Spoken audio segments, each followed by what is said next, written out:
Hello. So, over the course of the past 2 months, I did a bunch of Minecraft challenges, and doing those challenges made me realize something. I'm actually not that good at playing Minecraft. I'm terribly bad at one-cycling the dragon, I don't know how to clear bastions, and I take forever to find the portal room. But today, I decided it was time for change. And in order to fix all of my skill issues, what better way is there than to learn how to speedrun? And to make this a bit more interesting, I set myself a challenge.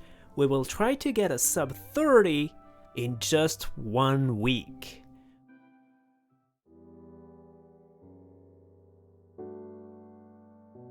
Okay, so first things first, we need to learn how to speedrun the game. So I went on YouTube looking for guides, and after a while I decided to follow Rekrab's guide, because it goes in great detail while still being easy to follow.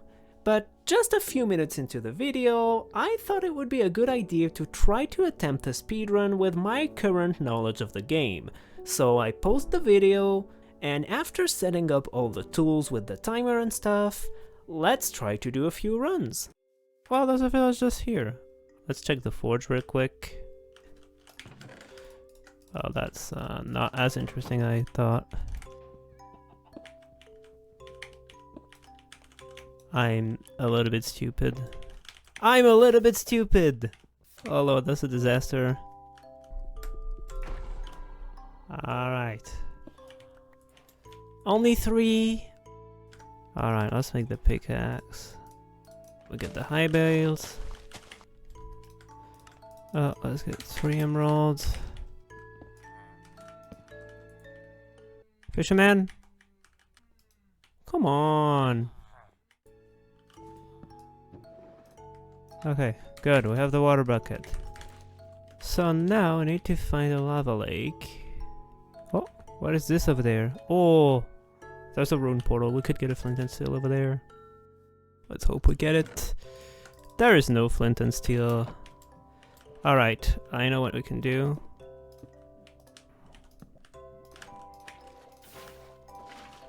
Now I need to get some planks in here. Oh, let's just hope this works. Okay, it worked. I have no idea where I'm going. And that's a bastion. I don't really know why I did that.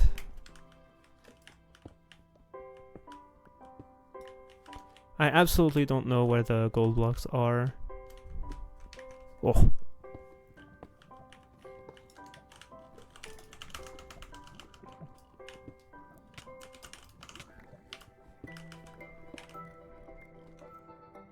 Whoa!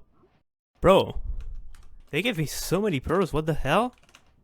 I only have 2 obsidian. Well, problem solved.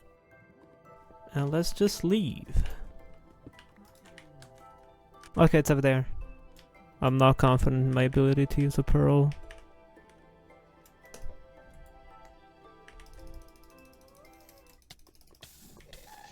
Well. Yeah, we're gonna need a little bit of practice. Okay, after those disastrous attempts, I spent the rest of the day watching speedrun guides and preparing the plan for the next days. And with only 6 days left, we will have to make it as efficient as possible.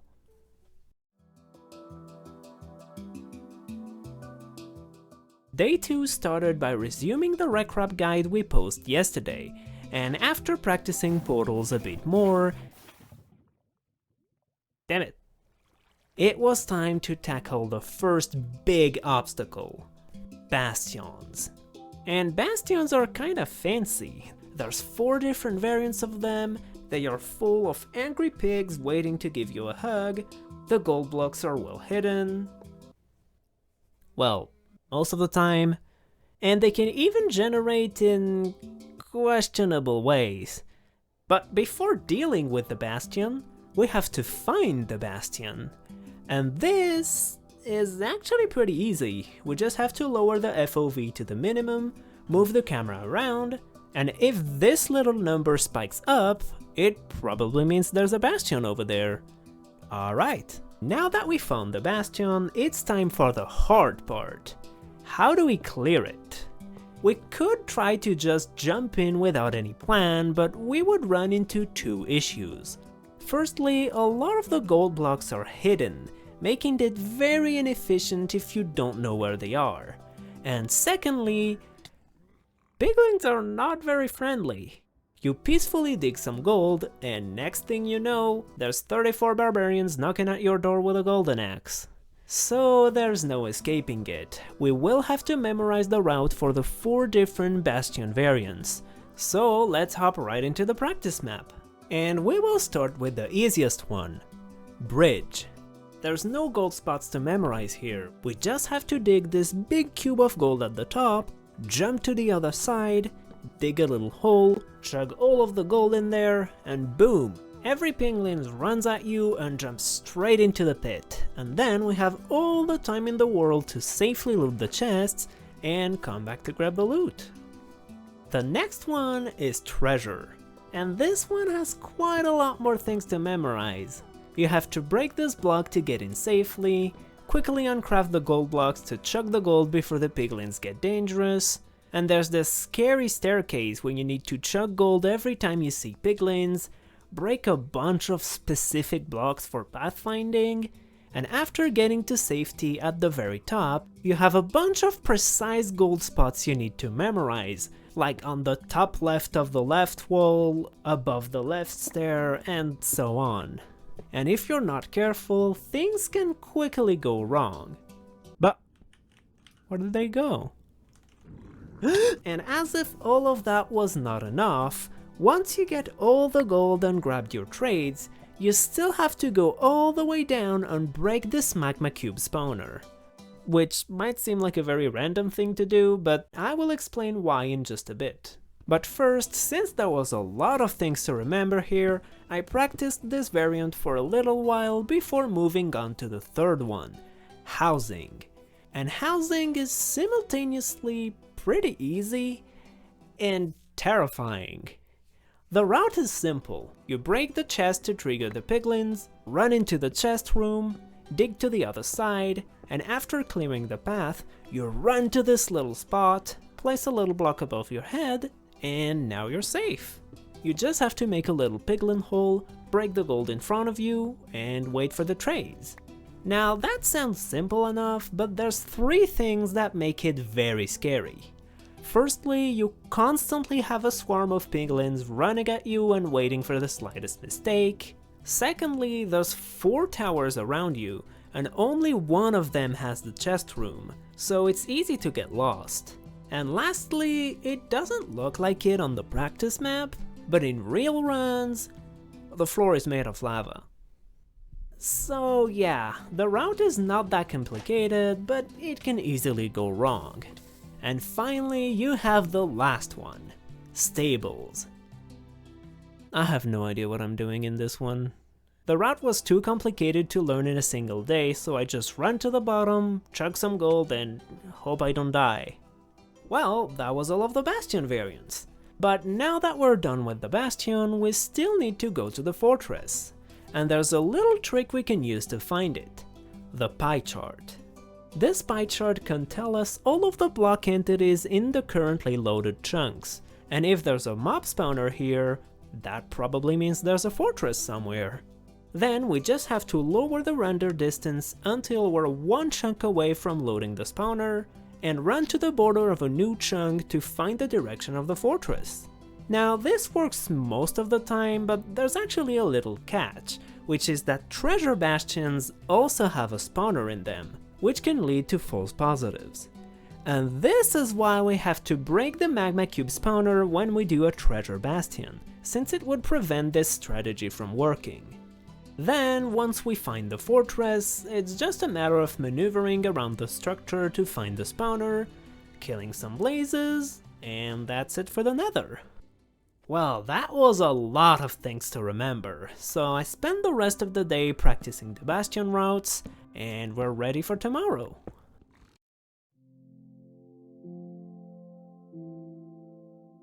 Okay, learning how to clear bastions on a practice map is one thing, but doing it in a real run is a different story. So as a way to efficiently practice in realistic conditions, I decided to specifically do nether practices. The concept is simple. We generate a brand new world, gives ourselves a starting equipment, and we start the run straight in the nether. The goal is to leave the nether as fast as possible without dying. And it didn't go very well.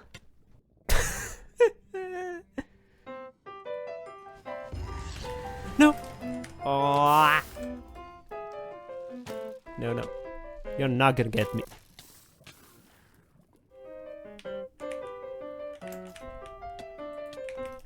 I'm dead. Bro. Also, I don't know which mod is. I'm dead. But after a few fails, we eventually got a practice run that made it all the way back to the overworld. First nether! And I spawn in the middle of an ocean! Alright, that's enough for today.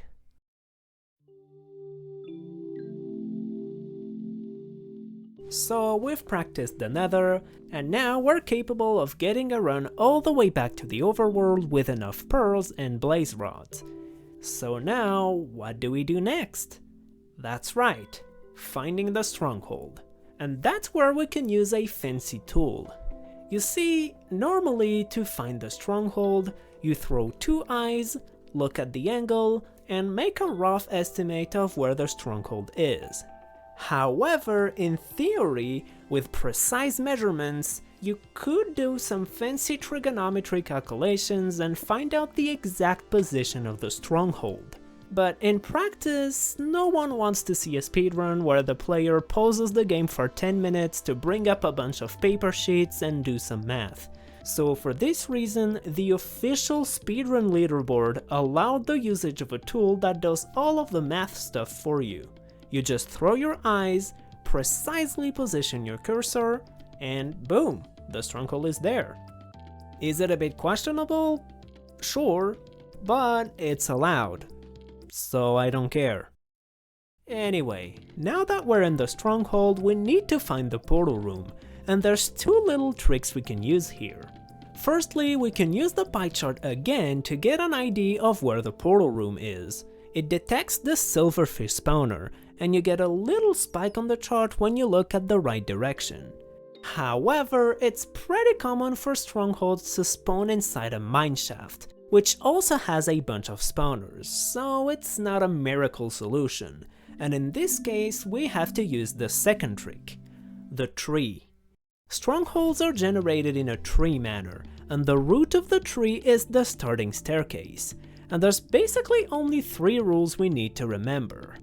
If you go through like a dozen rooms and still don't find the portal room, it's probably the wrong path. When you see stairs like that, there's a good chance it's the right path. And if you're lost and want to go back to the starting staircase, you just have to follow those offset doors. And by following those rules, we do end up finding the portal room. Alright, now we have every piece of the puzzle. So I decided to do one last practice run, but everything should go well, right? We know how to find the bastion, safely maneuver around it, locate the fortress, find the blazes, locate the stronghold, dig straight into it, and even do the fancy pie chart stuff to find the portal room. Now we just need to wait 5 minutes for the dragon to perch and finish this practice run. No! Okay, yesterday's last practice run made it very clear that we're not ready yet. And even though I started this day with a successful practice run, I knew that the dragon fight needed some work. So it's time for some more YouTube guides. And after watching a few videos, there is 2 important things I learned. Firstly, when the dragon perches, you have to go to the side where it's turning. For example here, it's turning towards the right side, so I go to the right. And secondly, I would sometimes get in this weird situation where the dragon starts rotating in an awkward way, making the beds deal a lot less damage. Well, this happens when you explode a bed at the wrong timing, which pushes the dragon in a weird way and alters his angle, making the fight a nightmare. But after an hour of practicing the dragon fight, I got pretty consistent. So I did some more practice runs and stumbled upon another issue. I severely underestimated how difficult it is to use the stronghold calculator. You see, in theory, it's as simple as throwing an eye, looking at it, and the calculator tells you where to go. But the problem is, you have to be very precise for the calculator to work. If you're off by even the fraction of a pixel, you completely miss the stronghold and basically have to reset the run. So to avoid that from happening in a real run, I had to practice it some more. So after another hour of practicing, we're finally ready to do the real last practice run. No. Bro. Okay.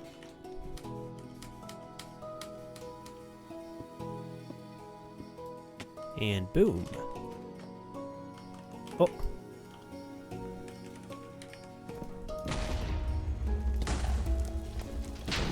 That is not good. Okay. Okay. Ah, come on. Alright. That was scuffed as hell, but whatever.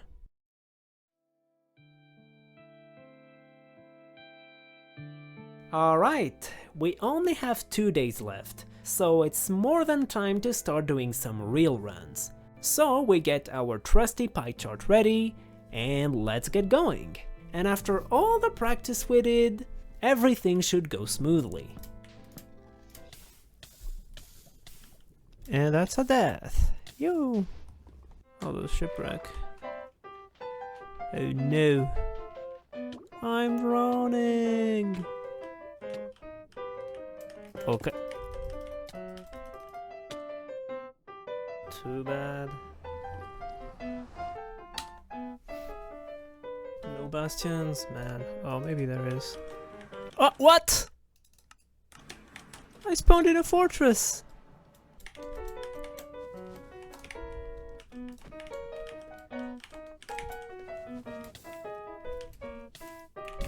I am dead.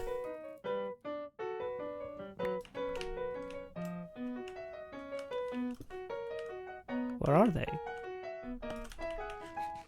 Why is there only one of them?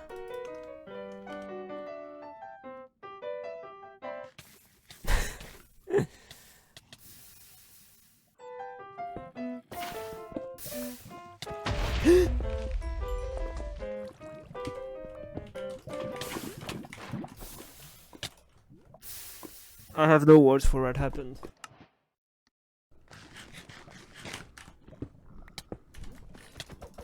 Yeah. Well, let's call it a day.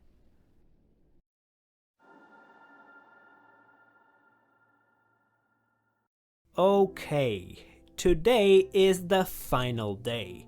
And even though yesterday was looking pretty bad, it was not going to be enough to bring me down. All we need is to get a run where everything clicks well. And just 20 minutes into the session, we get that. We start the run just next to a village, so we get some wood, dig some cobblestones to make some tools, get some wheat, kill the golem, we trade the villagers for a water bucket, and just over 3 minutes in, we dig straight down to try to find some lava, and we land into a mineshaft that ends up leading to a lava lake. We quickly make the nether portal. Guess who's the goofer that did not get any gravel? It's me. Wait a whole minute for the lava to light up the portal, and 8 minutes in, we enter the nether. We scan for the bastion, find it, and unfortunately, it's a stables. So we quickly grab some gold boots to stay safe from the piglins, loot the chest at the top, and clear it in the most scuffed way possible.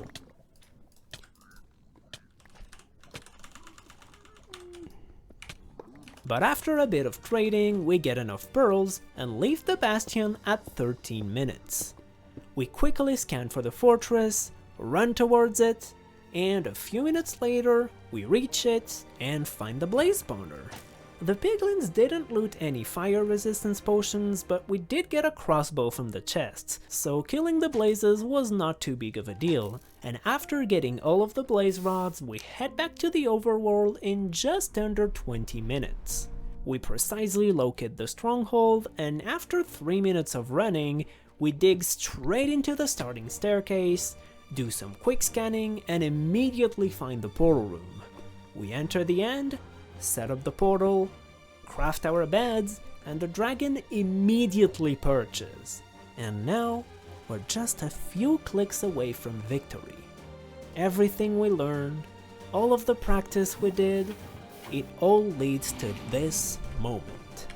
So we place our bed and finish the run. No. Please perch again.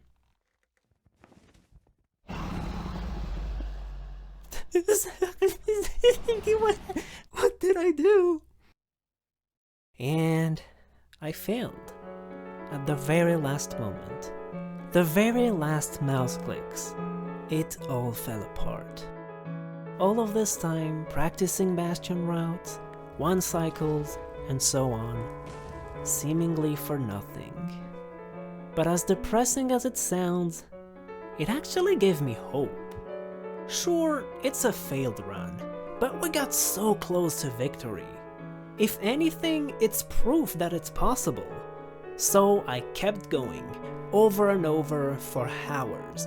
Bad seed after bad seed, mistake after mistake. But eventually, we finally got another chance. And with how little time was left, it might very well be our last chance.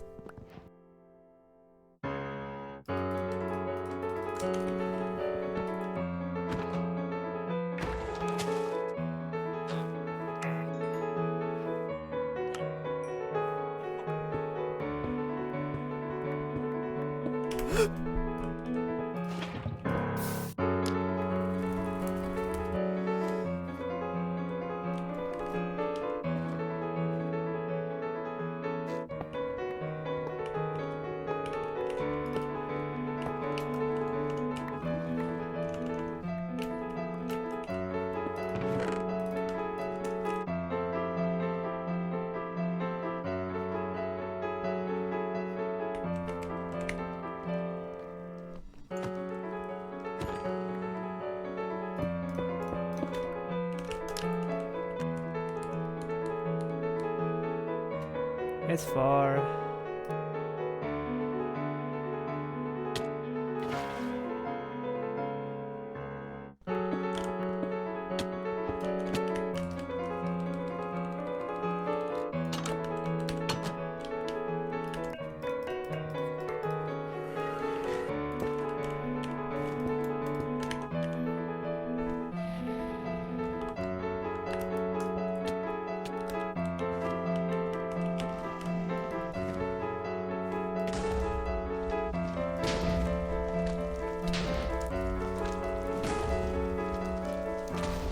Clean! Let's go! Sub 30. Not the ideal run, but it was fine. It was fine.